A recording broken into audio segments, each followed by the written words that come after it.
আসসালামু আলাইকুম দর্শকবৃন্দ, আশা করি সবাই ভালো আছেন। তো আজকে আপনাদেরকে আমি বলবো সফল হওয়ার 10টি উপায়। নাম্বার 1, স্পষ্ট লক্ষ্য ঠিক রাখা। নাম্বার 2, নিয়মিত পরিশ্রম করা।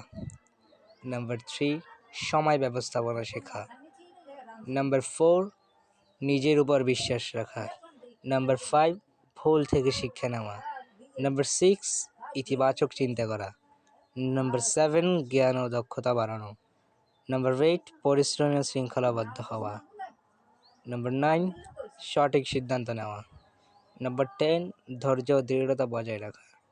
ইনশাআল্লাহ এই 10টি বিষয় যদি আপনারা মেনে চলেন এবং আয়ত্তে রাখেন, সফল ইনশাআল্লাহ হবেন এবং সৃষ্টিকর্তার উপর বিশ্বাস রাখবেন, ইনশাআল্লাহ সফল হবেন। তো আজকের ভিডিও এইটুকুই। ভালো লাগলে চ্যানেলটি সাবস্ক্রাইব করে দেবেন এবং পাশে থাকা বেল আইকনটি বাজিয়ে